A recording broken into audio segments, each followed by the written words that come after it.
Hello and welcome, connoisseurs of fine common cardboard, to today's live stream and to this set review for Edge of Eternities and cPDH Competitive Pauper Commander. Today we're going to be looking at the common cards from this set, as well as the uncommon creatures, they don't need to be legends, that you can play in the command zone. Welcome everybody, we've got Alex, what up BB, we've got Annie R, good morning CC, Jin Shooting Star, let's effing go. Yeah, so pleased to have you all here. Really happy to be back. Yeah, good to see you there, Jen. Yeah, it's been too long.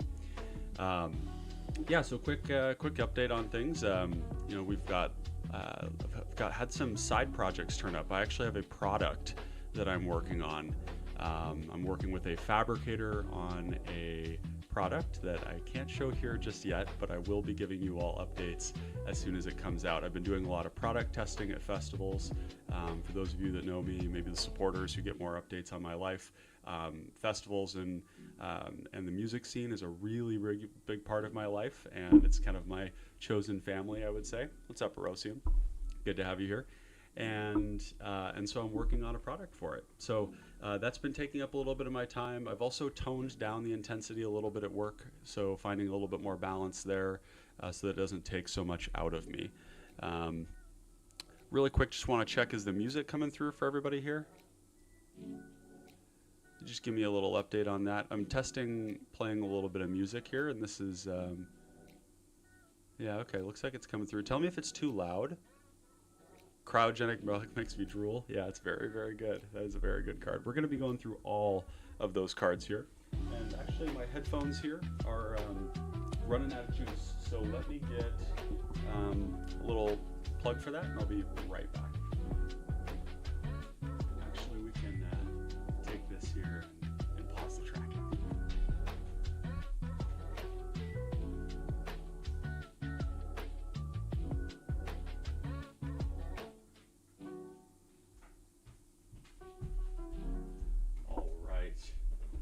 And we are back. It's maybe good. Maybe reduce the volume by 2 or 3 points. Okay, great. Yeah, we can do that. Yeah, I don't want it. I want it to be like background noise for you. So.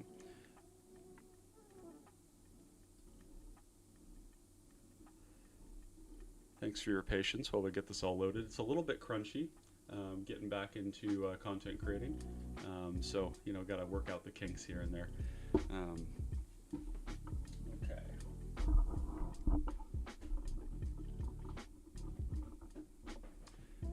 And this one today is going to be a bit rapid fire. I am going to pre-release, so we only have an hour.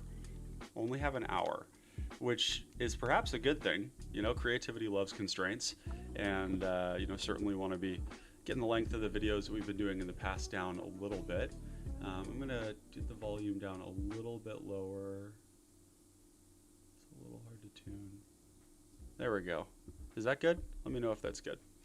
Anyways, okay, so I have got to say, first and foremost about Edge of Eternities, I think that there was a real chance that this set was going to thematically and aesthetically suck, okay? You know, crossing over into space is definitely a bit of a jump, I would say. And, you know, there was definitely a risk of a flop here. You know, nailing the aesthetics so that it feels like it belongs in the Magic universe is really, really important.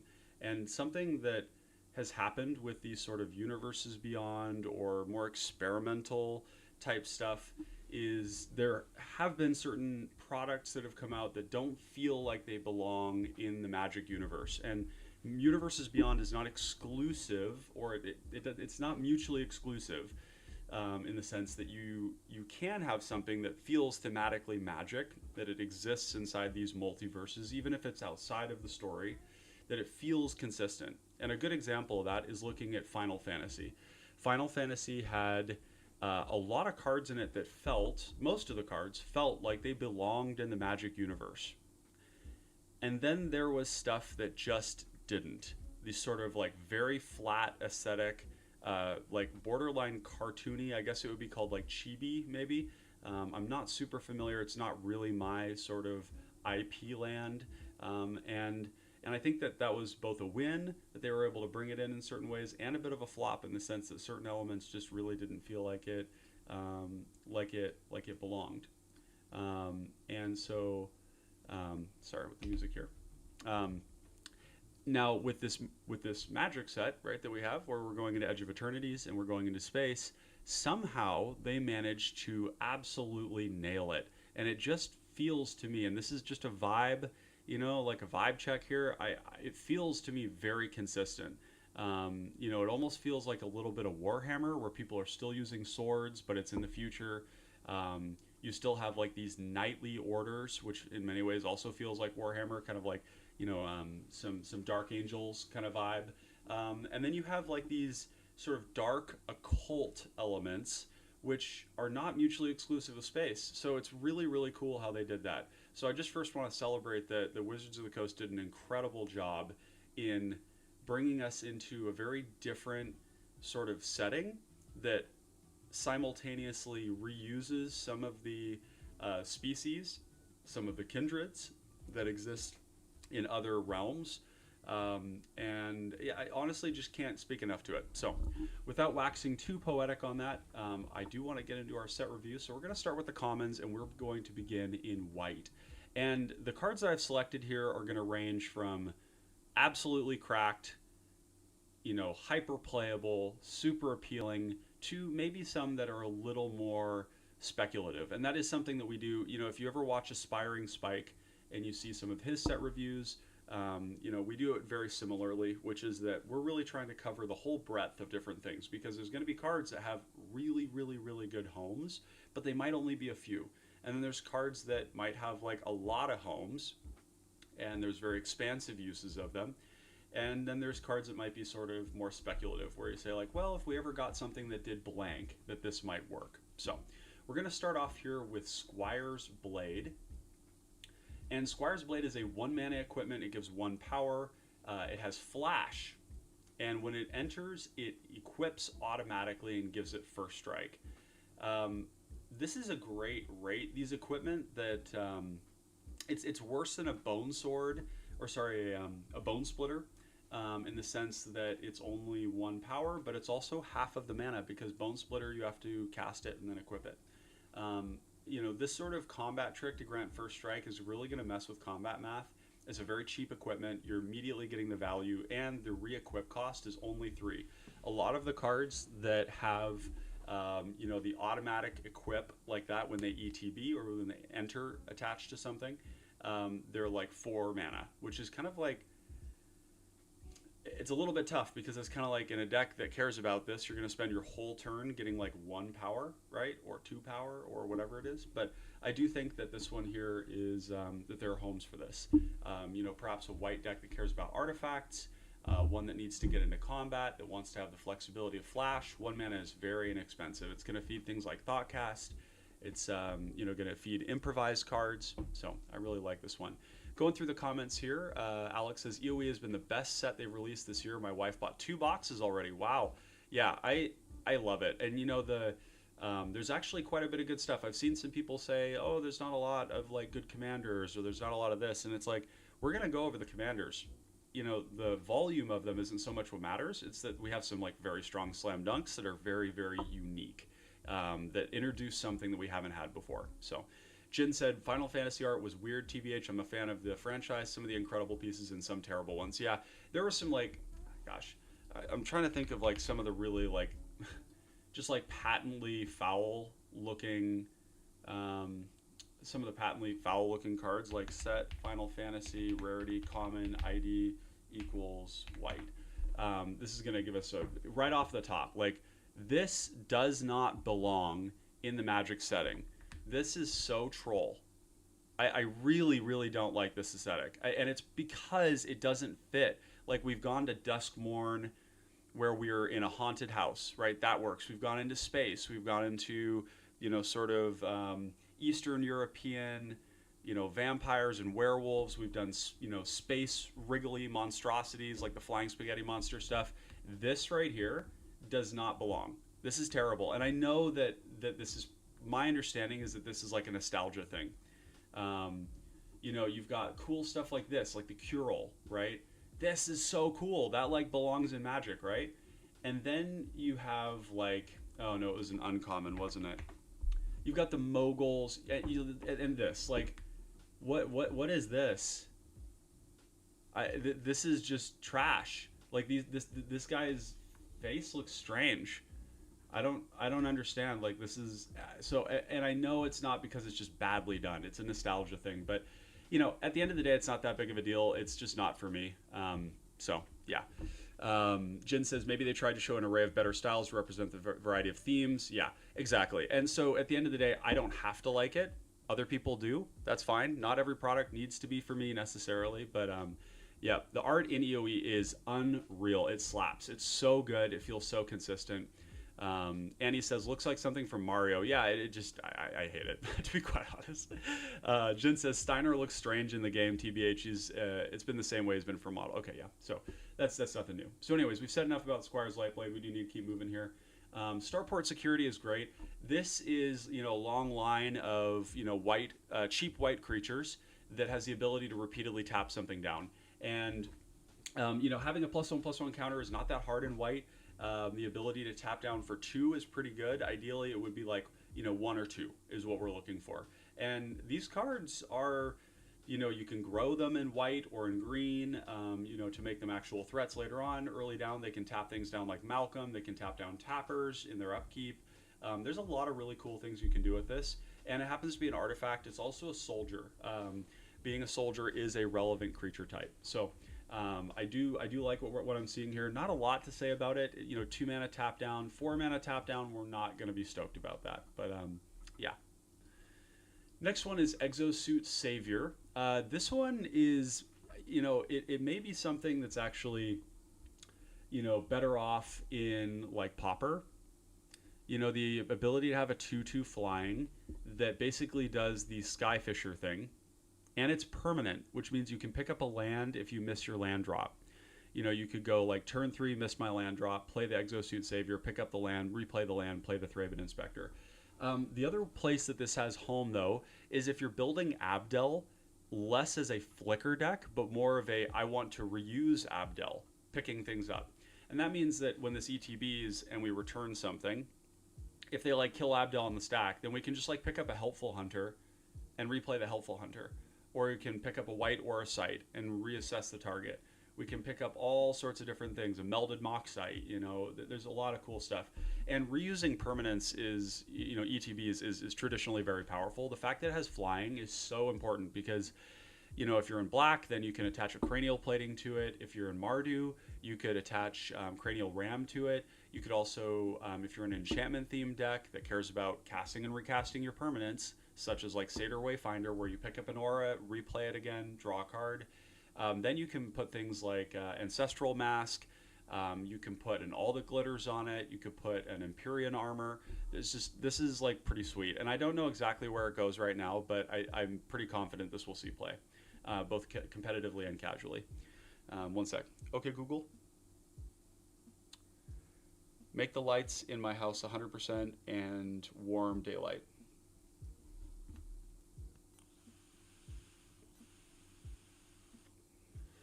There we go. Okay, next one is Night Luminary. And this one here is 4 mana, 3/2. When it enters, create a 1/1 white soldier token. It has warp. Okay, this warp mechanic, for those of you who also enjoy Aspiring Spike and his set review, warp is an amazing mechanic. It's an improved evoke.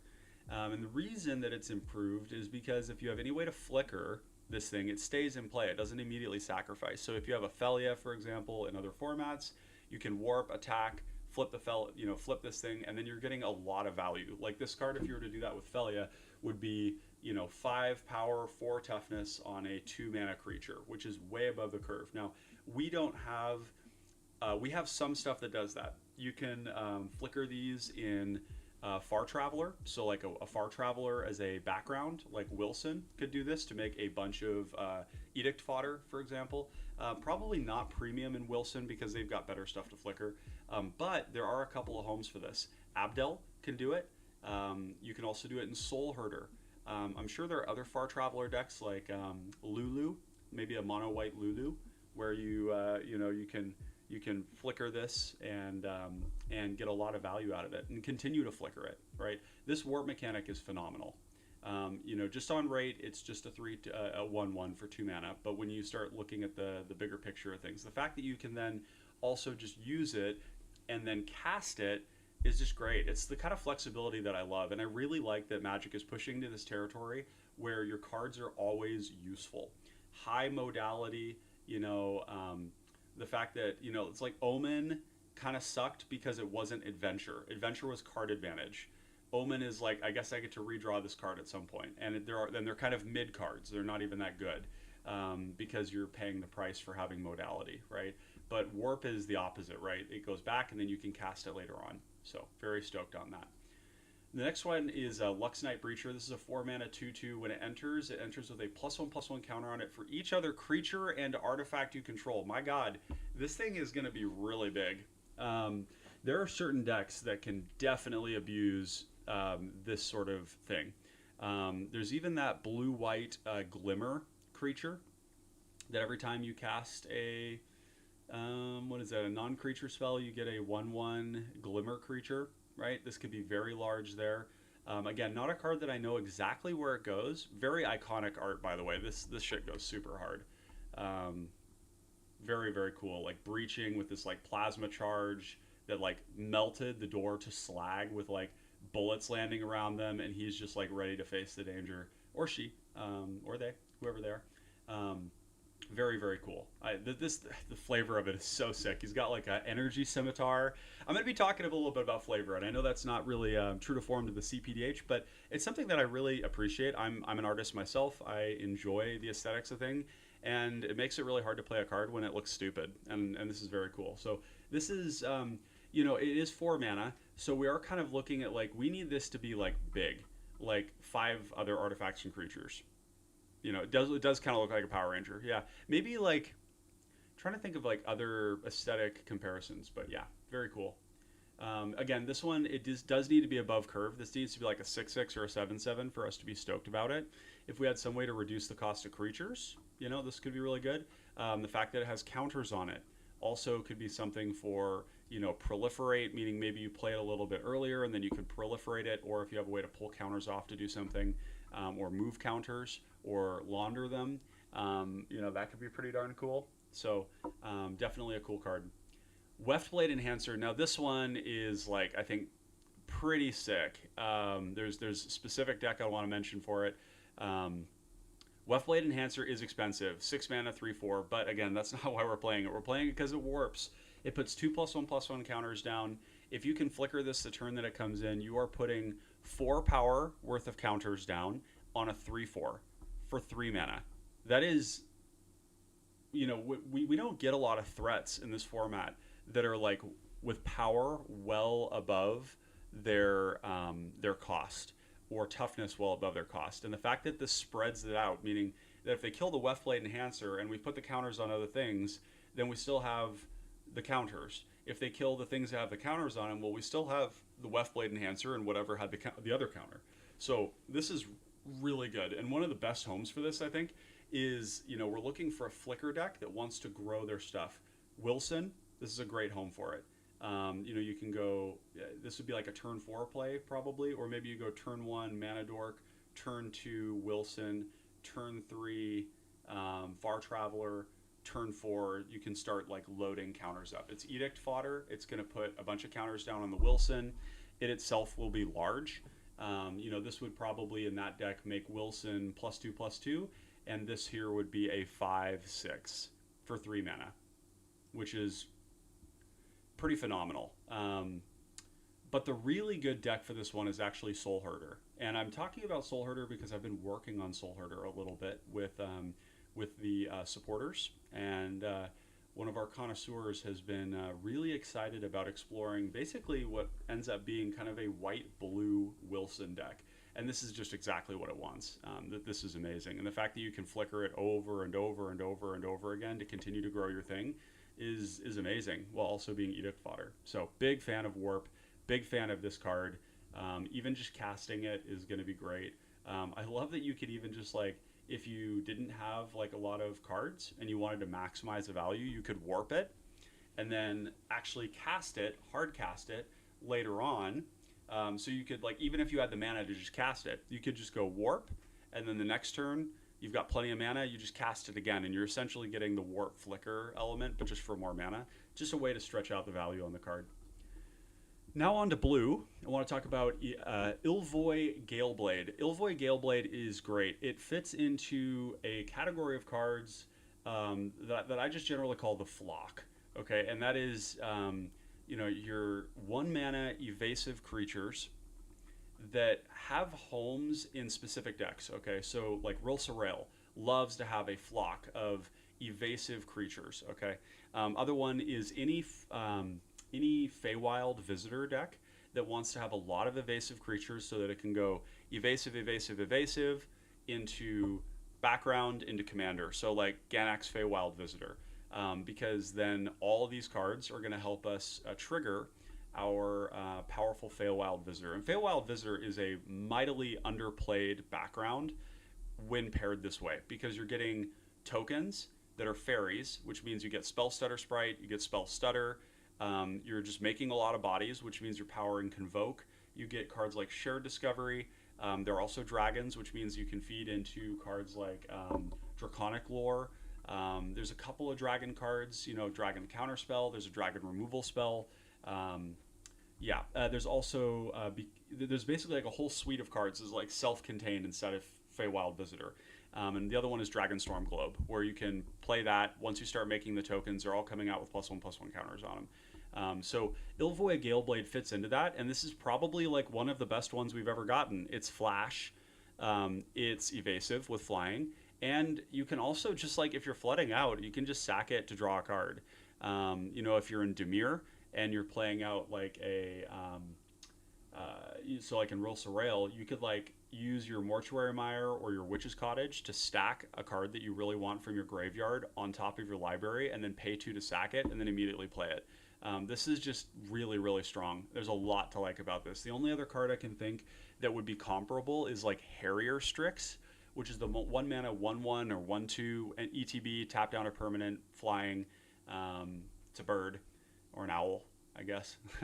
Have they errated owls to be just birds? That's probably a good idea. And then it has a 3 mana activated ability to draw a card and discard a card. So yeah, this is amazing. Love this. Cryogenic Relic, hands down one of the most impactful cards in the set. This is going to be a massive deal for Pauper, because it is enter or leaves. It's 1 and a blue. When it enters or leaves, you draw a card. So it's a draw 2. And it has its own ability to sacrifice it to put a stun counter on 1 tapped creature. So it doesn't tap something down and then put a stun counter on it. It's just putting the stun counter on a tapped creature. But this is like one of the best eggs that we've ever gotten. And the fact that this is getting pushed even further is such a good thing for Plunder mechanics. And this right here means that if you're in Dimir Plunder on something like... let's take a look at an example of this. What is this card called? It's Dimir. And so we're going to do MV equals 2 rarity uncommon type creature ID equals Dimir O artifact. It's the Aetherborn. Yeah, Contraband Kingpin. Contraband Kingpin, this card is like really, really strong. You're going to ETB, scry 1, draw 1. And then when it goes away because you plunder it, you're going to scry 1. You're going to then draw again off of that. Another one would just Baleful Strix. Playing Baleful Strix is a plunder deck. This is going to be really good. It's also disgusting in Abdel. ETB, draw a card, flicker it, pick it up, it comes back, so it leaves, you draw a card, and then when it comes back, it's going to draw another card. This is like one of the most powerful card advantage engines that you can possibly get in Abdel, and it retains the ability to just be something that you can like reduce a little bit of pressure on. Again, fits this category of like it's useful early, it's useful late, it enables itself, it's self-contained, absolutely cracked. Turn 2, turn 1 Thraben Inspector, turn 2 Cryogenic Relic, turn 3, Core Skyfisher or Glint Hawk or Dreamstalker to pick it up to draw another card. Like just unbelievable value chains from this one. This is, if we're just calling cards what they are, this is like very top of the pile in terms of amazing cards from the set. Divert Disaster is a weird counterspell. It's a miscalculation that if they pay the mana, then we get a lander token. I am a little bit on the fence on this, but I'm willing to be wrong, and that's why I've included it on the list. This is going to be good in like maybe Sailor's Bane, giving you a lander token that could like shuffle a Brainstorm, or just get another land out of your deck, or maybe it's like Plunder Fodder. It's not the best counterspell. It is flexible. It can counter anything, which is big. Countering it for 2 mana, though, falls off really quickly. And then later on, when they can pay for it, then you're getting a lander token. But it's almost like I would rather it to be like early, get the ramp, and late, counter the spell. And I don't know how they would have templated that, but it's just a little bit funky. But I don't know. I'm willing to be wrong about it. Maybe like Esior decks where they need to pay a ward to try and kill your creature is another option. But yeah, I think other people are higher on this one. I'm willing to be wrong about it. Next one is Ilvoy Light Jammer. This is also really good. There's a really good comparison with this card, which is what's it called? Bladed Battle Fan, which is 2 mana instant speed, enters and equips. It grants indestructible. This one here is 2 mana. It's the same thing. 2 mana flash, enters, equips to a creature, gives it hexproof, and it gives it a buff. The buff on this is better than Bladed Battle Fan, and hexproof is better than indestructible for the most part. So this is really, really good. Yo, what's up, King Bob? Welcome. Do. Yeah, and I want to go back through some comments here. Alex says it synergizes better with white cards as well. Yeah, the mechanic is amazing and will made me miss the block sets because and I agree. Like a lot of the mechanics in the set are so cool that I really, really wish that they would go back to block sets. I'd like to stay in this universe a little longer. I want to be like looking around at the planets and everything. I think it's great. I love space themes. So yeah, it'd be really cool if we were still here. But yeah, welcome, King Bob. So Ilvoy Lightjammer, like one of the most obvious places for this is Esior. Being able to put this, like Esior Armix in particular, you've got turn 1, like it doesn't matter. Some like Nihil Spellbomb, Springleaf Drum, whatever. Turn 2 Esior, turn 3 Armix, it's protected. Turn 4, now we can hold up this thing that is an artifact. It is protection, and it's a buff that's going to allow Armix to become a 4/4 so it can regularly attack. That's one of the troubles that you have in Armix is that when you can't attack the player that you want to kill the card on, it feels really bad. So this is great for that. It's a buff, it's protection, it's instant speed, it's re-equipable, and it's reasonably priced, and it's an artifact. So if you have any other ideas about where this could go, let me know, because I haven't really dove too deep into it. Another home for it might be like Sailor's Bane, which is a little bit weird, but it's a protection spell that also grants power. And that juicy 8 power is exactly what we want. The toughness we don't really care about, so it's a bit of a premium. We'd almost rather just have a counterspell. I like the Jin says I like the Ilvalid in third path. Oh. Wow. Okay. Ask and ye shall receive. Yeah.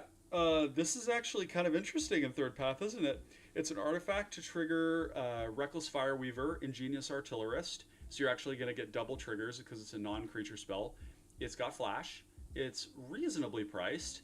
It's an artifact that you can tap down to improvise, to Disruption Protocol. You can sack it pretty freely, and it gives TPI +1/+2, which makes it into a 3/3. Oh, okay. So yeah, I'm super sold on that. Yeah, super sold. Making TPI not die to random sweepers is like really good. Really good. Yep, love it. Good recommendation. Yep, I love it. Selfcraft Mechan, 4 mana 3/4. When it enters, you may sack an artifact. When you do, put a +1/+1 on target creature and draw a card. I don't know where this goes, but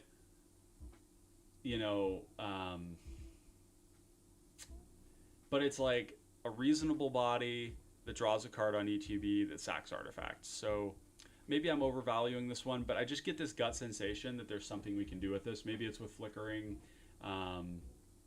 Yeah, not really sure. But, you know, ETB draw a card, distributing counters, things to proliferate. I'm not sure. Next one is Starbreach Whale. This one is Gasoline. You know, 5 mana, 3/5 flying, which is just like really good stats. I've, for the longest time, made this equation of like, how many times in Limited have you won with some like doinky, you know, 5 or 6 mana, 3/4 that surveils 2? And the answer is like, for me, a lot. And Limited and cPDH have a lot in common. We play a lot of cards that are good in Limited, that are good in cPDH, because we're working with, you know, it's the majority of your cards in your deck are going to be commons when you're playing Limited. This one, ETB's Surveils 2. That's great, better than Scry. And it's got Warp for 2. What the hell? You know, like, this is so good in Soul Herder. Like, you go 2 mana, Surveil 2, flicker it, Surveils 2 again, and now you have a 3/5. It's a 2 mana, 3/5 flying that goes Surveil 2, Surveil 2. It's really, really good. I love this. And if there's other flicker decks that you guys have in mind that have like a repeat automatic flicker to them that can abuse these warp cards, let me know below. You know, this is also probably good in, it's potentially good in just Abdel Blue, although I think that Abdel Blue has ETBs that generate card advantage more than just card selection. But it is Surveil 4. And I would say the Surveil 4 is better than Draw 1, and it's very, very close to Draw 2. Very much depends on what you're trying to do. And actually, if you think about it, you know, Abdel's interesting because you're going to have ETB permanents that, that draw a card. And when you pair it with Surveil, you know, like big Surveil, it actually adds a lot to the draw if you can add draw onto Surveil. So maybe Abdel Blue, and maybe not. It's hard to say because you'd have to go like warp it and then Abdel to like pick it up. So maybe not, but we'll see. Mechanzoa is, you know, again, this is like, there's a lot of these cards that are just like really good in Flicker because they're warp.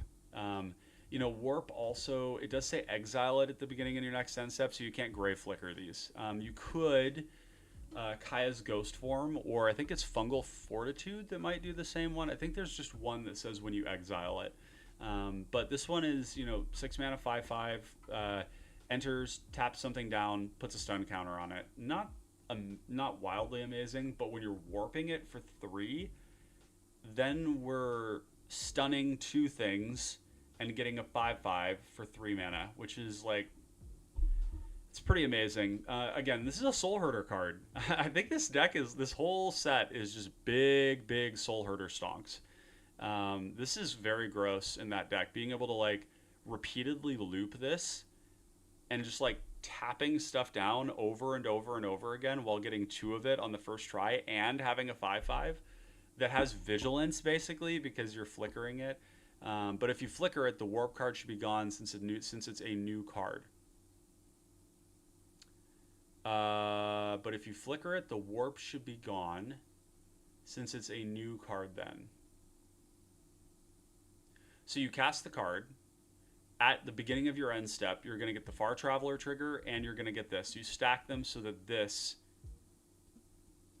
is first. Or sorry, that this is second. Far Traveler's first. You flicker it, ETBs does it again. But if you flicker it, the warp should be gone since it's a new card then. I'm not sure I understand, King Bob. Could you elaborate while I continue here? And we can kind of revisit that. This definitely works, being able to like flicker these things in a way that generates a lot of value. But yeah, let me know what you're thinking below.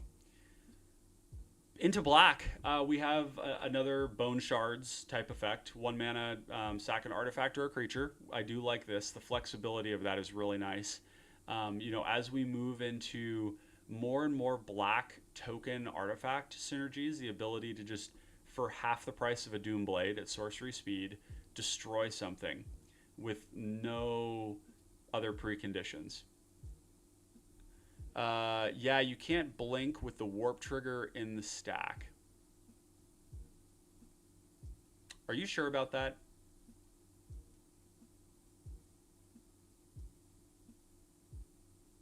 Oh my god, I am...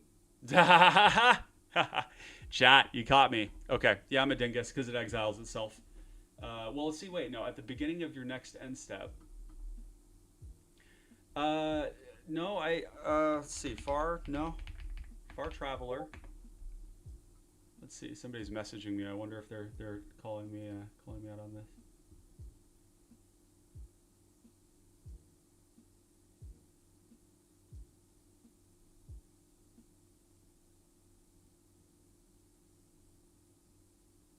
What am I feel like I'm missing something here at the beginning of your end step. So let's walk this through. You warp the Mechanzoa. Yeah, thank you, Bob. Appreciate it. You warp the Mechanzoa. It comes in. It stays until the end step. Far Traveler and Warp trigger. Beginning of the next end step, right? Beginning of the next of your end step. You stack this one to flicker this.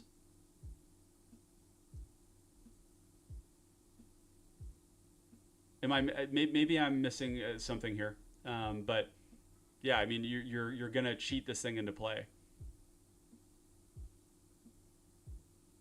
because it's a new thing, so it's not gonna know that it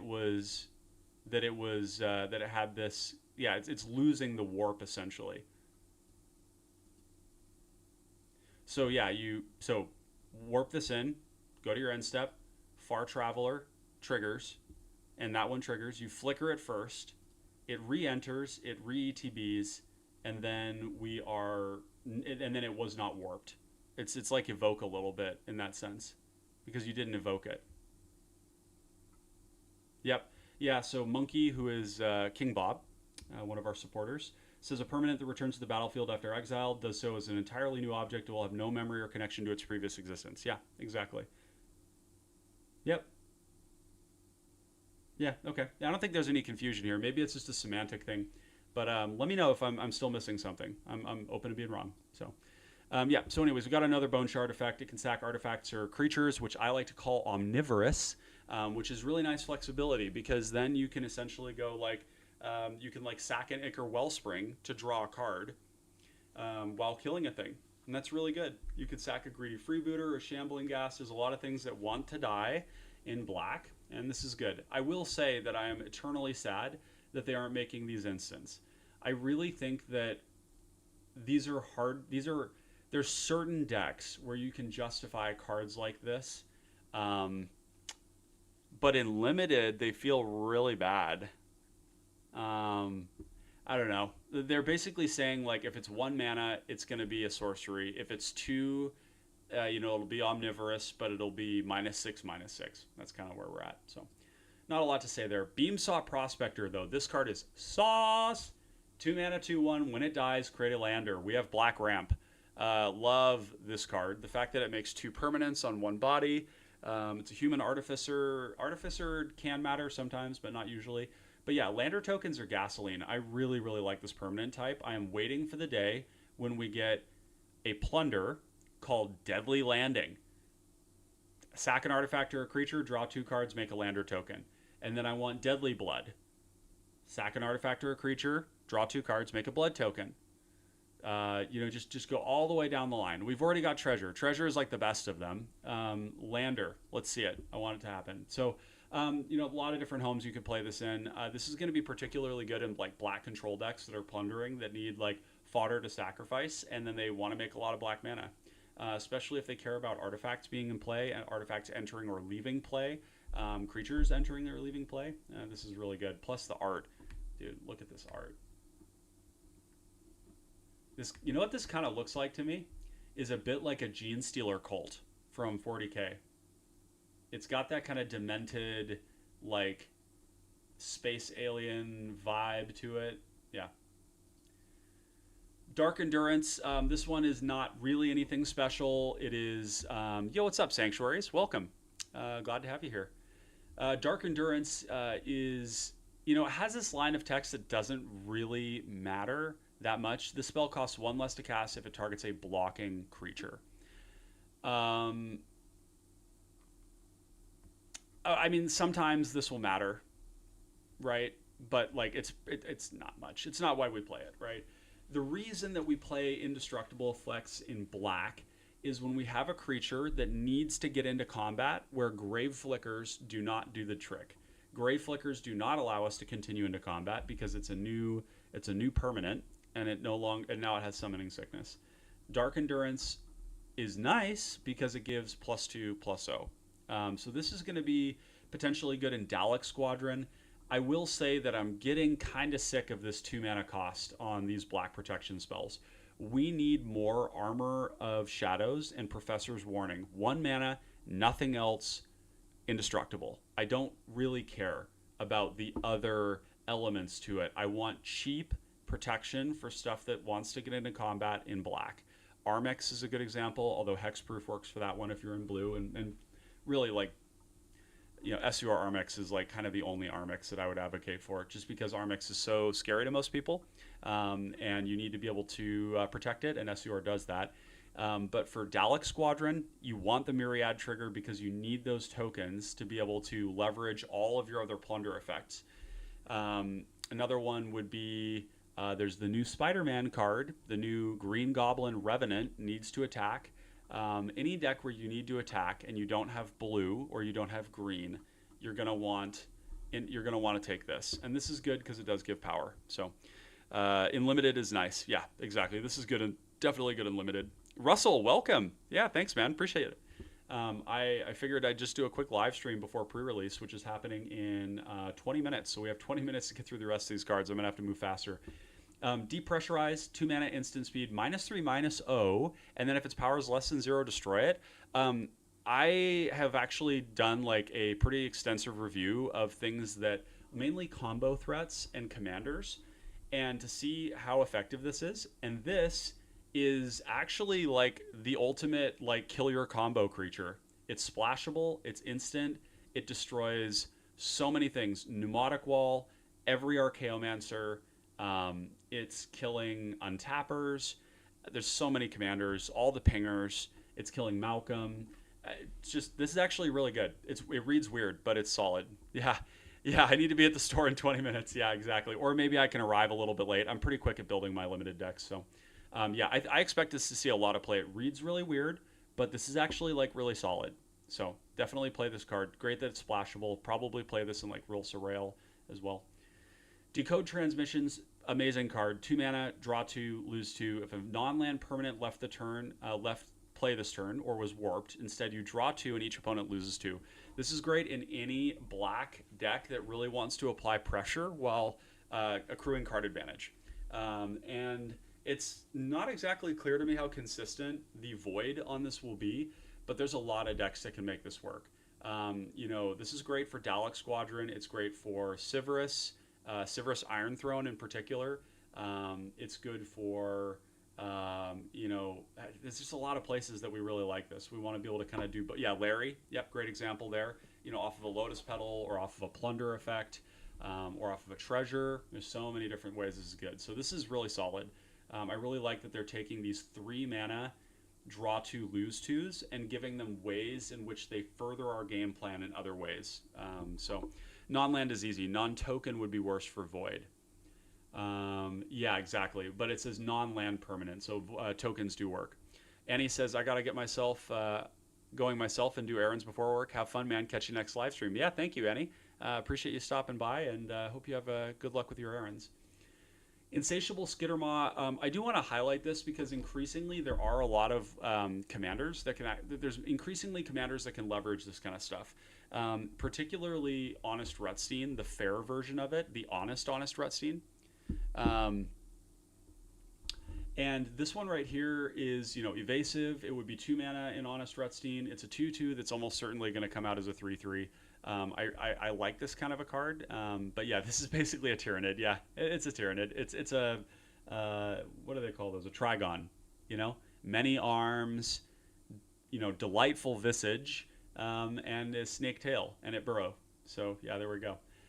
You know, these need build arounds, right? But if you can grow them quickly, then you know, then the evasion is what saves it.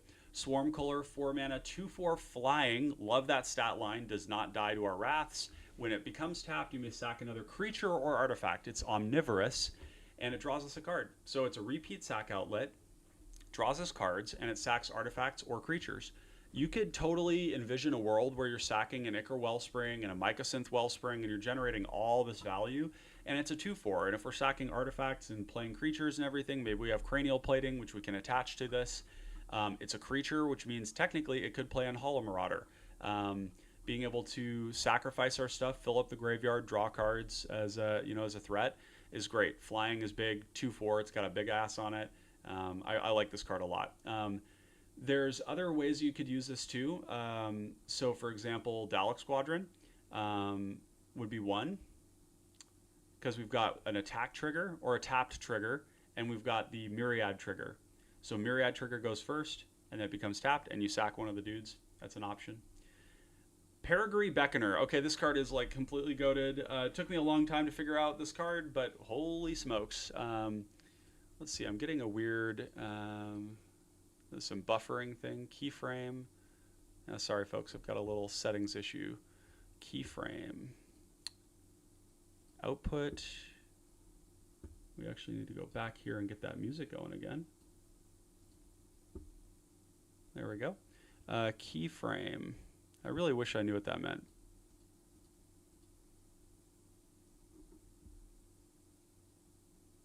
Okay, well, whatever. Doesn't seem to be affecting things any much. So anyways, 5/4, 4/5. When it enters, target creature gets +2/+0 and gains the Grave Flicker. When it dies, return it to the battlefield. This is so the warp is Sorcery Speed Sanctuaries. This card, boy, there's a lot of busted stuff you can do with this. The big thing is that this is a Grave Flicker that is a creature. This is really, really good in Hollow Marauder, okay? We don't generally want to play Grave Flickers in Hollow Marauder because they basically invalidate the thing that makes, one of the things that makes a deck so resilient, which is that removal absolutely sucks when everything that your opponent that you kill for Hollow Marauder feeds the Hollow Marauder discount, and Hollow Marauder itself is an awful target for removal. Now, they can count, they can kill our target with this on the stack, okay, but we can actually reuse this over and over and over again.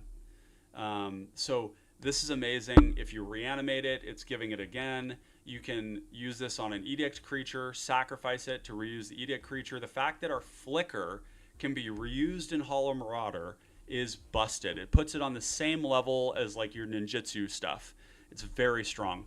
The other thing is that there are ways to abuse this in Abdel, where, for example, if you are warping it in, putting it on Abdel, sacking Abdel to Ashnod's Altar, flickering, just all this stuff. It's like there's a lot of busted things. I like this a lot. And it's also like a very reasonable creature.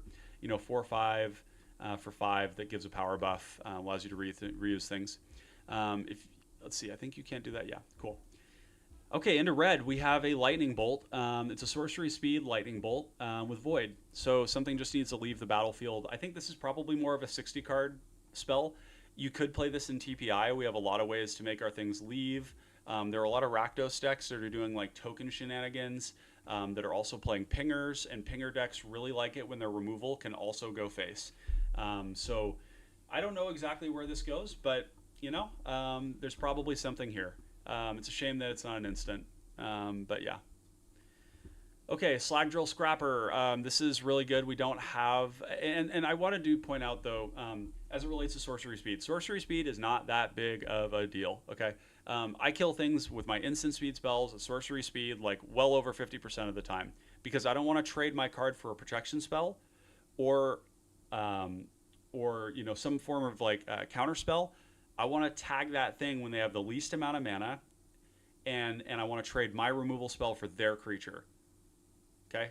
And if I'm not able to do it and that creature is an existential threat, I want my other table mates to know that it's still a problem, and then they have time to figure it out. So just want to point that out. Yes, we prefer instant, but Sorcery Speed's not a death knell.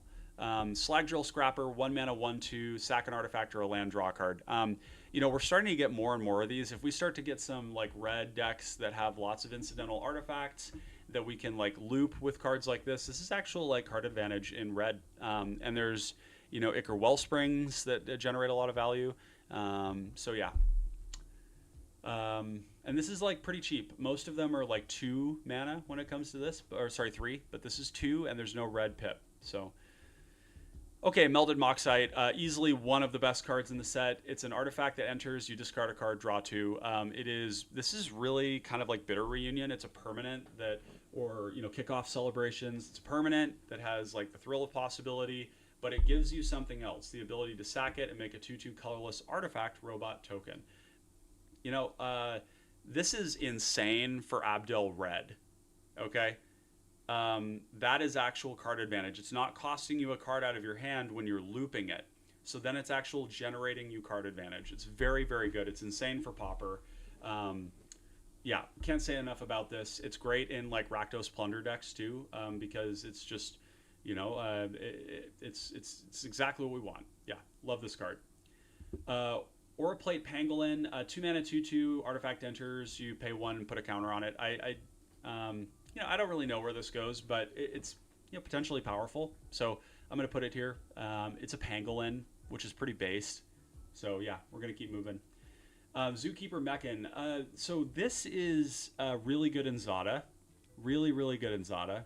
And the reason being is that Zada can only play so many creatures that also ramp, and that this does both of them while also being 3 toughness.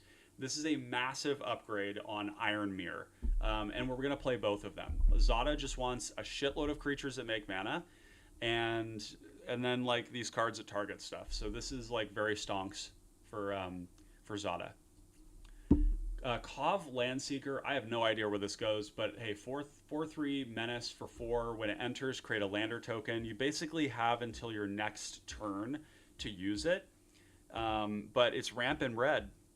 You know, this is really good in Fear of Burning Alive because it's going to be, you know, ramp that we can, that comes with a creature. So big red decks are really going to like this.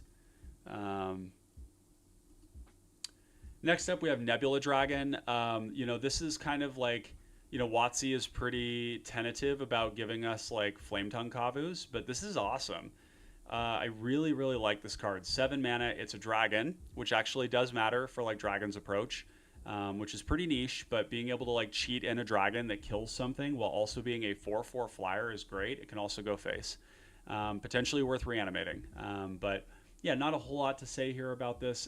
You know, this is a big flying attacker that kills something or does damage to somebody's face. On to green, we have Gene Pollinator. Gene Pollinator is just like Citanul Stalwart, Loam Dryad, what's the other one? Ceruli Caretaker. Makes a mana of any color, taps a permanent, which is not a creature. This is like one of the best ones we've ever had. It's also a 1/2. Which most of them are, but this is really good. I've actually just posted a video, which if you want to watch that afterwards, I did a new style of video that talks about how to use this card for one of the decks that one of our supporters made. And yeah, Wilson. Oh yeah, very good in Wilson. Yeah. Okay. Yeah, I like that. Totally. Super sick. Sammy's Curiosity. Okay, so this is basically...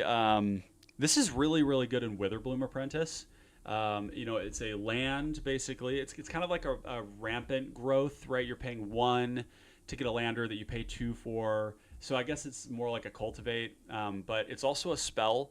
It's an instant or a sorcery. This is good in Witherbloom Apprentice.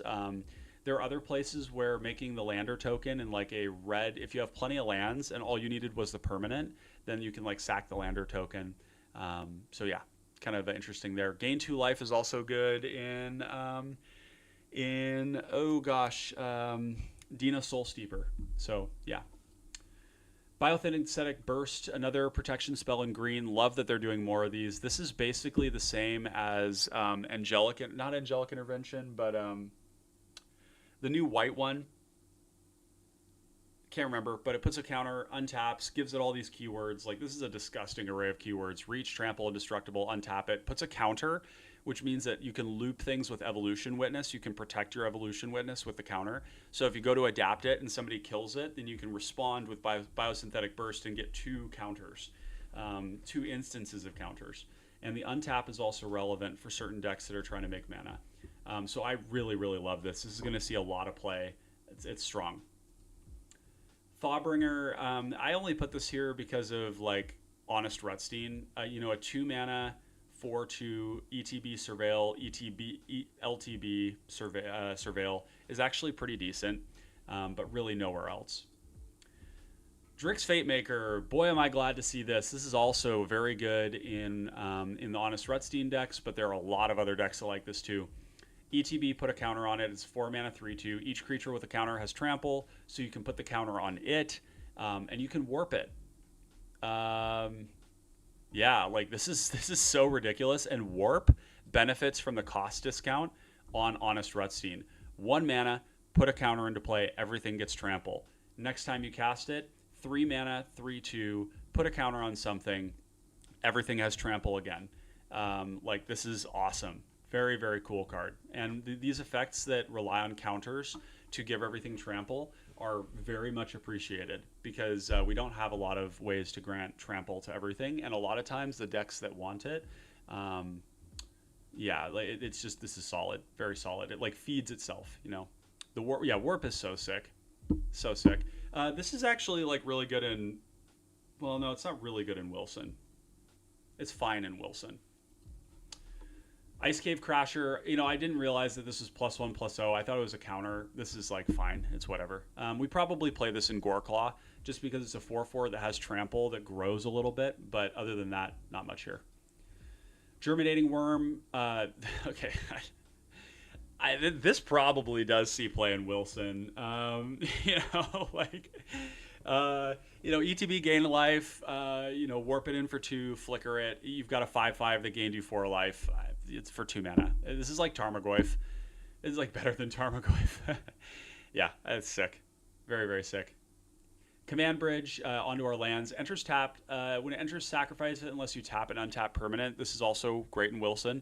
You know, tap down a thing that you want to flicker. You know, fixes your mana. You can play this in TPI because you can tap down a token. I don't think it's really worth in TPI, but you know, it's something you can consider. Now we have Artifact, Nutrient Block, 1 mana, Indestructible. This is really good with you know, with those, what are they called? The Ensoul Artifact type stuff that make it into a big creature. This is good with the blue one that turns into a 3/3 with flying. When it's put into a graveyard from the battlefield, just to draw a card, and you can sack it as a food. This is gonna go in like a lot of plunder decks. Abdel Green, yeah. If Abdel Green were like a real thing, absolutely, and it still does for the casual people out there. I've looked into Abdel Green. I'm really not convinced it's much of a thing, but I could be wrong. And if not, then the worm is very sick. It's a huge creature. Yeah, maybe I'm wrong. You know, a Master Chef to make all your boys big, and then counters and looping your Evolution Witness. Yeah, maybe there is some there. I don't know. It's not my... I don't know. Yeah, I'm willing to be wrong. Let's put it that way. Oh boy, we're down to the last 5 minutes, and then I gotta go. Nutrient Block. Yeah, any deck that wants to like plunder things, the fact that you can play it on 1 and plunder it on 2 to draw 3 is really good. It can sack itself to gain life to draw a card. The Indestructible largely doesn't matter, but yeah, this is pretty generically useful in plunder decks, artifact decks. Wormwall Sweeper is really interesting. This one allows you to tap down things that have tap abilities. So anything where it says like, whenever it becomes tapped, draw a card, discard a card, or whenever it becomes tapped, blank, blank, blank. This can like do that. It's also really easy to turn on in like TPI, although I don't think TPI would play this. The deck that it is really good in is Glaring Fleshraker. You're going to get a lot of value out of this by just tapping down your creatures and making a 2/2 flyer and surveilling 2. This is really cool. The commander that I actually worked on in the video that I just posted is great with this. Yeah, it's like fairly generically useful. You know, it's good to flicker. Yeah. Disciple. Oh, God. Disciple of Deceit loves this. Like an engine for tapping it down. Yeah, that's really good. Pinnacle Killship. I like this card a lot more. It is a 7 mana, deal 10. It is just like, this is literally like that project that the US military was working on. You know, like God Rocks, where you like sling objects that are non-explosive at other objects. and because they're moving at like 500, 600 miles an hour, it just like obliterates everything. You know, it's like it's just the sort of like mag cannon vibe. I think this is cool, and it's very 40k. This looks like in, you know, like a virus bomb implosive warhead. You know, like one of those exterminatus tools. 10 damage is such overkill, but I love it. The flavor on this is so sick. And then the cool thing is that you can tap down things to make it into a 7/7 flyer. This is really gross in Abdel. You know, you've got a lot of mana in Abdel. You kill something, you use your tokens to equip it, turn it into a creature, or you just loop it over and over again. Particularly Boros Abdel, because Boros Abdel is more of a control deck. This is just flicker, blow up your shit, and then eventually you can stop flickering it and just turn it into a creature. This is sick. Love this card. Also, probably something we'll play in Glaring Fleshraker, because it's both a threat and a kill spell. So yeah, there we go. That is the end of our comments, and we're going to go through the commanders really quick because I'm running out of time. I'm already going to have to go late. In fact, I might just call them really quick and and be like, I'm coming, don't leave me behind. Cosmic Games. Okay. Yep. All right. One sec, guys. I'm going to buy myself a little time, and then I'll have like 20 minutes for deck building. And by the way, let me know in chat if there's any chase cards. I never know the like rares and everything in these sets. So. Cosmic Games, how can I help you? Hi there, this is Ryan. I'm looking to come in for the pre-release. You still got packs?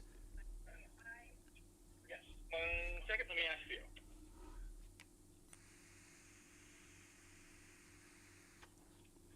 Hello? Hi there. Yeah, we still got spots. Oh, awesome. Pardon me.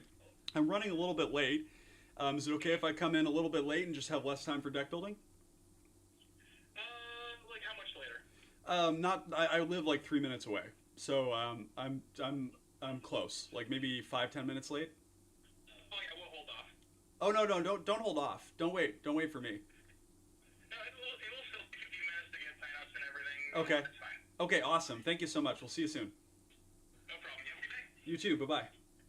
Hell yeah, chat. We can go through the commanders. Let's go. Stonks. Okay. Yeah, Sanctuary says 7 mana for a 7/7 is the best ratio we have for a colorless creature this big. Totally. Yeah, 7 mana 7/7 is flying. That doesn't just like end, that ends games. That is so strong. Really like that card. I don't know. Let me know what you think there are in terms of other uses for this. I think this is super cool. You know, like, are there other decks that make a lot of tokens? What is it called? Dream, rarity, uncommon, rarity, uncommon type. Oh my god, I can't type. Rarity, uncommon type creature. Oh my god, dude, I cannot type. So color equals green. It's the one that makes, yeah, Dream Pod Druid. This is great in Dream Pod Druid, right? All these tokens, you probably ramp, you can tap them down, it's a kill spell. Yeah. Let me know if there's anything else you would see used for this, but I just love this card. It's so cool. I don't know, maybe it isn't good. Maybe I'm hopium, copium, who knows. Okay, uncommons, starting in blue, Mechan Assembler. And notably, there are no white commanders here that I think are competitive. Sorry, white enjoyers. Mechan Assembler. This one is speculative. I just don't know that this is anywhere near as good as TPI. But, like, look, it makes 2/2s. They're untapped. It only triggers once per turn. But if you can, like, make artifacts in, you know, at instant speed, then you can get lots of them. It is a 4/4, so it doesn't die to a lot of things. It's an artifact itself. It's an artificer. You know, this is like solidly bottom of the barrel for competitive, but like Big Blue is a thing. Big Blue is an effective strategy, and Artifact Big Blue is particularly good. So who knows? You know, the fact that this right here would pair insanely well with Golem Foundry, right? Because you're casting all these artifacts, you're making golems, you can make them at instant speed. You know, we could look and say, like, are there any activated abilities for creatures in the 99 that would give us artifacts at instant speed? But yeah, anyways, speculative but cool. Mono is Circuit Feeder. I doubt anybody's going to play this, but I think it's like genuinely like totally reasonable. It is a control commander that is itself a kill spell that also has flying while also being an artifact. It's flickerable. It wants you to play lots of artifacts. This is like really, really, really simple and good. I think a comparison with this would be like, you know, in black you have so much mana, and when you're in artifacts you're gonna have so much mana. This is just like a built-in kill spell that's gonna give like a Basilica Screecher like a big buff, and it's gonna kill people with it. You can Grave Flicker it if you want when you're blocking and it's dying, or you can plunder it. You know, there's a lot of really cool stuff you can do with this. It's simple. It's very easy to build. It's gonna do the work. Okay. I think that this is like fits into this sort of like realm of like these mono black commanders where it's all self-contained. You're not losing out on anything. You have amazing interaction. You've got amazing ways to reuse your commander.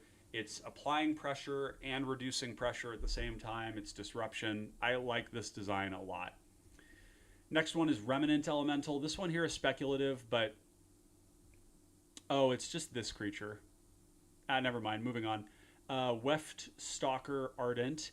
Not going to be like top-notch cPDH, but artifact or creature, it deals 1 damage to each creature, to each opponent. Warp for 1 doesn't matter because it has to be cast from your hand. We don't really have any ways to bring it back to our hand that we really care about, and we wouldn't want to do that anyways. But 3 mana, 2/3, doesn't die to sweepers, pings off of everything. You know, is this terrible? No. Is it fine? Yes. Is it good? Kind of not, you know. But anyways, people would be mad if I didn't mention it. Territorial Bruntar, big red, okay? This card is interesting to me because when you can start to use fetch lands with this is a lot of card advantage. It's going to be kind of slow to get online. You're going to play a lot of stuff to like get it into play, and then you're going to have fetch lands and cards like Scare Tiller and other things that, you know, reuse lands maybe to generate a lot of card advantage.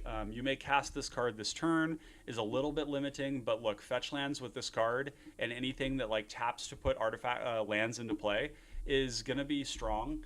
I just think that the limitation is that it's a 6 mana mono red commander that doesn't protect itself. The only protection it has is that it's a 6/6. But this is like card advantage in red. Big red is a thing. The only question is like, would you play this over Fear of Burning Alive? You know? Yeah, and you do have Tannock. I will say though that Tannock is gated once per turn on what it does.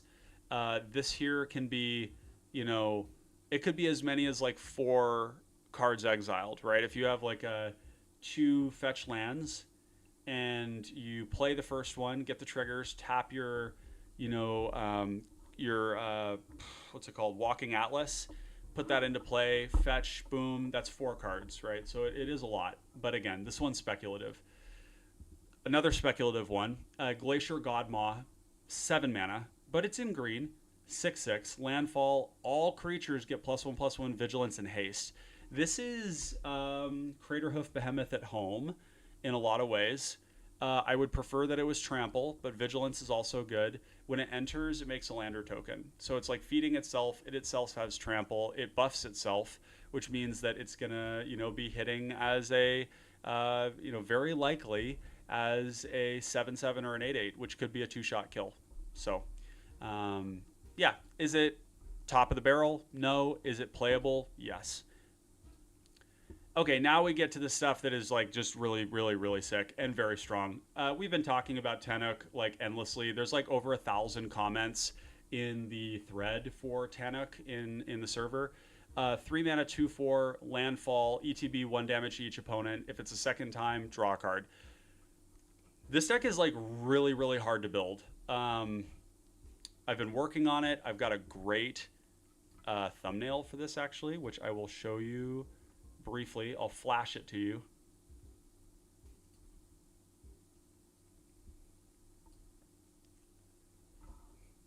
Give you guys a quick look at some of the stuff I've been working on. Look at this thumbnail. Ooh. Ooh. So pretty. We're going to be looking at Rydia and Tannock. I guarantee you that. We've been working on this quite a lot. Tanook is very, very strong. Being able to do it on other people's turns, leveraging fetch lands, reusing the fetch lands, pinging. It's card advantage and damage on the same card on a 2/4 that only costs 3 mana. Not much more to say about this one. Actually, there's endless to say about this one, but we don't have time for it, and we will be doing a video on it. Yeah, 2/4 is just great. This is like you play all the pingers. You get to play the landfall pingers.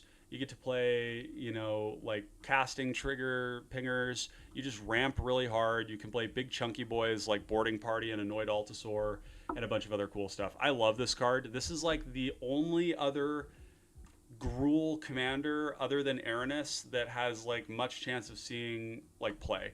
Grumgully is probably right next to that, right below that, and then maybe the Cactar, Surefire Surefire. Yeah, but this one's gasoline. We're a little late to the party and talking about this one, you know, in terms of this video, but we've been talking about it a lot in both the channel and in the Discord thread. So the next one is Halia, Ascendant Cadet, 5 mana 3/3. This is just Kutzil for 2 extra mana.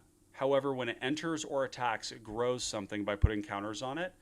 And it doesn't have the Grand Abolisher or whatever that is, the one that makes it so that people can't cast spells during your turn. This is interesting because it actually does the thing that does the thing. The problem you have in Kutzil when you're not playing slimes is that you have to have cards that buff evasive creatures and your commander to do the thing. It's like a lot of like, you know, making everything work, right?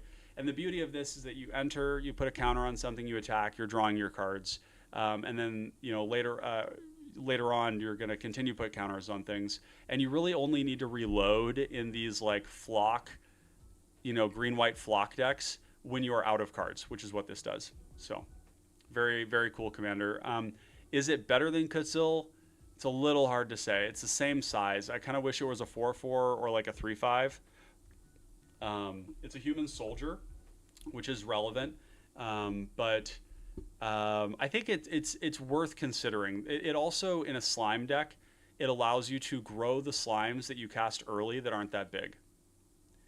Survey Mechan. Yeah, we'll look at Survey Mechan as well.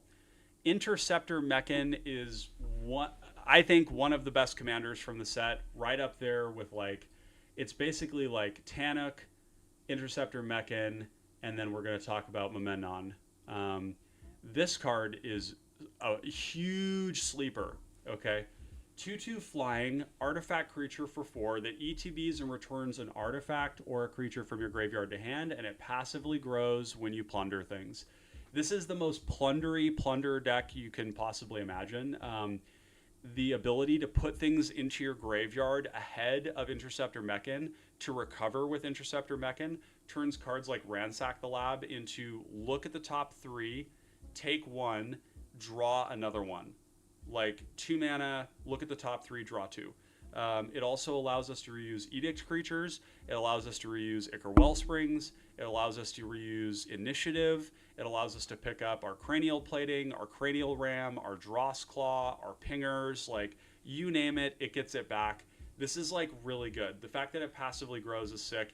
It also is really cool because you can, like, Grave Flicker, Culling the Weak the thing, to recover things back as card advantage. And then because something left, it's going to grow again on the end step. I really like this. It passively grows into a great creature with flying for a Cranial Plating or a Cranial Ram. So, S tier from the set. Love this card. I'm already working on it. Pretty close to having it done. Servotum, I don't know if this is actually like... it's kind of fine. It's a 4/4 for 5, which is great. Death Touch and Lifelink. The Lifelink is nice. When it enters or attacks, everything gets Death Touch. White flock deck that plunders. End of story. Pretty simple. Totally reasonable. Is it top of the barrel? Kind of not, but is it fine? Yeah. Okay, Momenon, Earthos, Exile. This is like kind of a scary, like, is it Affinity artifact deck? like pretty scary. Like, I'm not going to go too deep into this one because I'm running out of time, but also because there's a lot to say about this one. But definitely keep your eye open for Momenon. I think this is gasoline. This is like just a strong card. You know, any artifact enters, put a +1/+1 counter on any creature. I don't know. It's good. This is definitely exactly where we want to be. You play every, you know, improvise, affinity card. You play your evasive 1/1s. You know, load them up with stuff. You've got great draw power. The commander itself is flying. Yeah, love this. So anyways, there we are. I do have to leave now. It's been so wonderful being back with you guys. Thank you all for participating in this. There was one last card, which was Survey Mechan. We'll just... Okay, Survey Mechan. I think this card, I know what it is.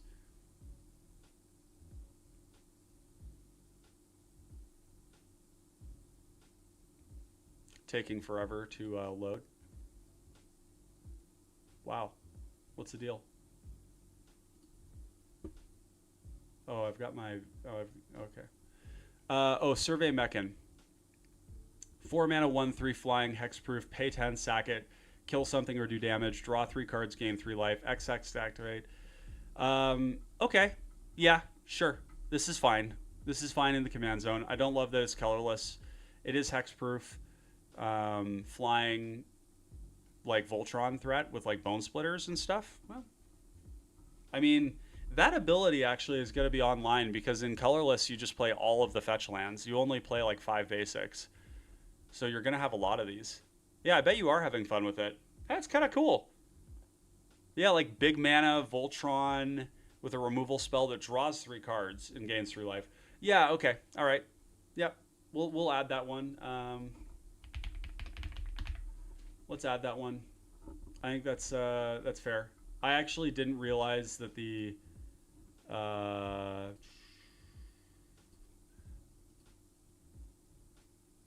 didn't realize that the cost was discounted so heavily off of that. So anyways, all right, we're going to wrap things up. Connoisseurs of Fine Common Cardboard, it has been such a pleasure being back with you on live stream.